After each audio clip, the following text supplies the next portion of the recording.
Hi, I'm Chris Cole. I'm an executive producer at the BBC's Natural History Unit. I look after about 30 hours of natural history content at any one time, and been asked to think about 3 trends that I'd identify in the business at the moment.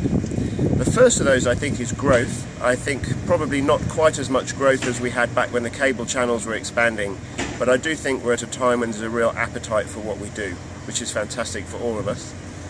The second trend, I think, is television over film. I think this is a trend over the last 30 years, but more and more so.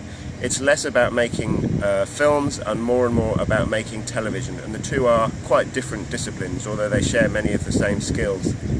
Particularly noticeable, I think, in the American market, where they're often looking for long series with human characters rather than singles with animal behaviour, which is perhaps still the more European model. And the third trend I think I'd identify is digital in all its different forms. So social media, second screens, other content on the web. I think television will always be king for a while at least, but I think that moving into that digital space is going to be increasingly important.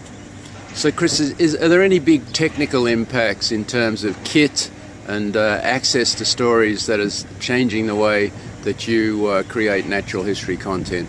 I think in terms of tech and skills, I think it's always the same. We're always striving to find new technology, whether it was the Cineflex for planet Earth or new infrared technology or thermal imaging technology.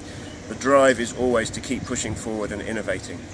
And any particular kit, like micro cameras, that are changing the game, or is there a new wave coming up? I think the thing that I think is going to be really important is increasingly getting movement in the shots in the way that they get them in the cinema, using much more mobile rigs. I think that's going to be a real trend for the next few years in natural history television.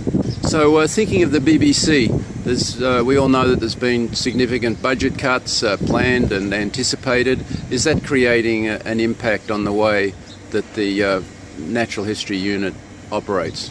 I think budget cuts are a factor for all of us, whatever level of the business we're at.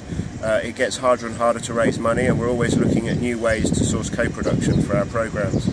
I think natural history is lucky in that it's a very popular genre, so we've perhaps been more sheltered from the cuts than other areas. And I think that the passion that filmmakers have drives us all to try and be very creative in finding ways to deliver new content. Perhaps the biggest impact, I think, is that it will drive programs in one or two directions. We'll either become bigger and better, or we'll become cheaper projects. And I think the projects in the middle ground will be the ones that will always struggle most at times of economic hardship. Well, thanks, Chris. Pleasure.